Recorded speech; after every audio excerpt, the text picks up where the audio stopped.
Does it have value to it? Substance? Is there power there, or is it vain? Is it opium is the question we're asking. Does true religion go beyond attending and supporting the right church? Yes. It's got to go beyond that. Does it go beyond an intellectual assent to truth? Yes. Does it go beyond the performance of certain acceptable right ways of living? Yes. Does it go beyond outreach and prophecy? Yes. Are we missing the essence of Christianity? The answer, brothers and sisters, is yes, we are. That's why we're still here. If we really found the truth as it is in Jesus, and we really found an experience in God, we would light the world on fire with 12 men. When a church of 15 million have less power than the 12 disciples, something is wrong.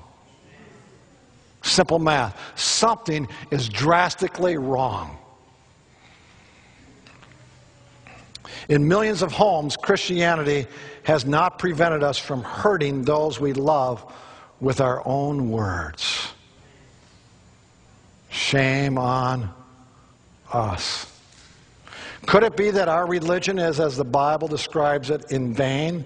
Mine was. I was a front and a fraud. When I went to church, I could be screaming at my wife on the way to church. I'd drive in the church parking lot, I'd pick up my Bible, and a friend would get out of his car, and I'd say, "Happy Sabbath! How's it going?" My wife is crying and hurting inside, and we go in and we play the game. How many of you have been through it?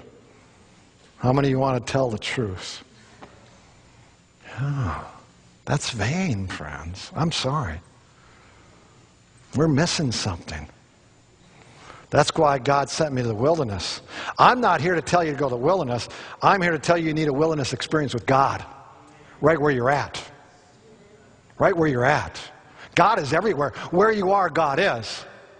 God sent me to the wilderness to find the experience. You can find it here tonight. You can find it where you're living, because God is everywhere for you. This is not a call to throw out your church. This is not a call to throw out your religion. This is not a call to throw out your doctrine, your outreach, or your lifestyle. They all have their rightful place. This is a call to make sure you have the connection that will get you there.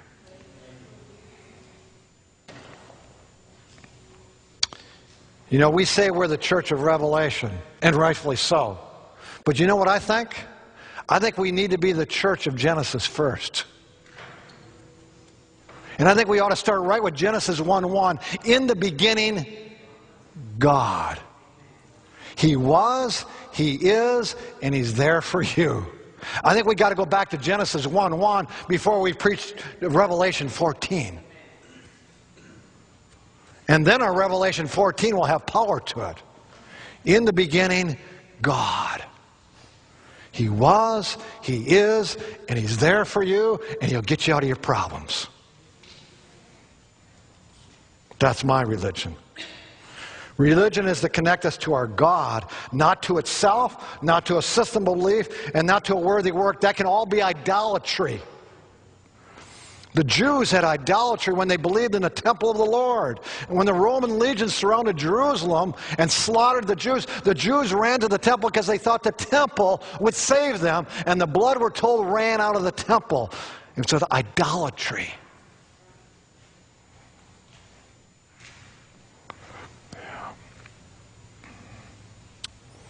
We are to have a vital, ongoing, ever-deepening connection with a God that is there for us. I want you to fall in love with the God of the universe. I want you to have a walk with Him that'll change your life. And it's changing other men's lives in this room tonight. I know. I've talked with them. Did you hear Adam choke it down when he was up front? I'm saying, Adam, let it out. Come on, Adam, let it out. Even people, Adam's friends know that he's changing. He's being a changed man. Why? Why is Adam changing? His partner, Sabbath afternoon, is going to share his testimony. Not 1 minute either, John. I want the story. 10 minutes. God changes people. He makes men into patriarchs. He has them fall back in love with their wives. He has them guide their children. Takes them under their wings. That's a man. That's a man. When you can do that at home, now you can do it in the church. And then you can do it out in the world. But if you can't do it at home, you better get back home and find it. Does your religion allow you to slaughter those you disagree with? That's jihad. That's the Muslim religion. Holy wars of the Dark Ages we came out of. Ireland, you see the Protestants and Catholics still slaughtering one another. Is that what religion is? That's opium. It's opium. The Jews slaughtering the Palestinians slaughtering the Jews. Who wants it? Is that religion? The liberals slaughtering the conservatives. The conservatives massacring the liberals. Is that your religion? How many conservatives we have here tonight? I'm a conservative. Is that the religion? We walk over the liberals? How many liberals we got here tonight then? How many moderates we got here tonight? How many don't want to commit? Is that your religion? You know, I believe that the conservatives and the liberals have exactly the same problem, and it's not theology. I don't think either of them are connected to God. And that's the problem that the Pharisees and the Sadducees had. The liberals and conservatives in their day, they both had the same problem. And it wasn't doctrine. It was their connection with God was missing. When you get the connection down, you can solve anything. Without a connection, you got a holy war. You know, I've had more blood shed by church members than anyone else. Isn't that sad? One of my next books is going to be called Friendly Fire. Do you know what it is? Friendly fire. You laugh, but it's worse than opium when we do this to each other. It's arsenic. If your religion allows you to destroy someone in your own denomination, your own church that doesn't think the same way, that's worse than opium. That's arsenic. It's arsenic. But my God, true religion and real Christianity sheds its blood for those it disagrees with. Welcome to the Christian faith. Have you found it? When you don't agree with your wife, you'll lay down your life rather than cut her down with your tongue. That's the Christian religion. When a liberal comes into the church, hasn't found out the diet that you have or the dress reform that you have or the understanding of music you have, you'll lay down your blood for that person. Welcome to the Christian religion. Jesus said while they were yet what? Sinners, while they were yet liberal, while they were yet rigid conservative, while they listened to the wrong music, eating the wrong food, dressing the wrong way, I'm going to die for you even before you even know I exist for you. That's my Jesus.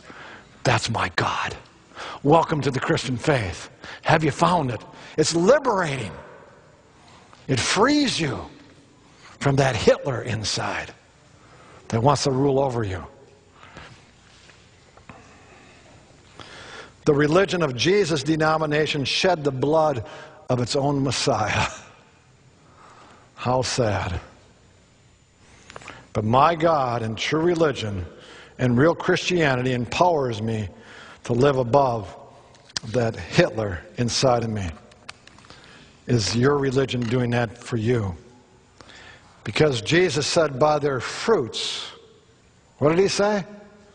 By their fruits ye shall know them. Matthew 7:20. Genesis 1:2 says, and the Spirit of God moved upon the face of the waters. Genesis 1:1 says, in the beginning God. Genesis 1:2 says, and His Spirit moves upon your face. That's religion. That's power. That's where we got to go back and we got to find that. And so when God's Spirit moves upon Jim Hohnberger, He can get him to say sweet things to his wife instead of nasty things. Now that's a church worth following.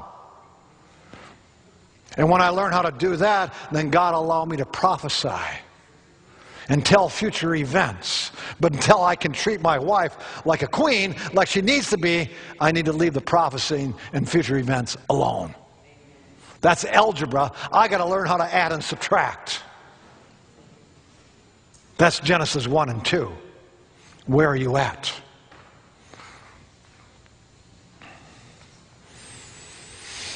Does your religion teach you how to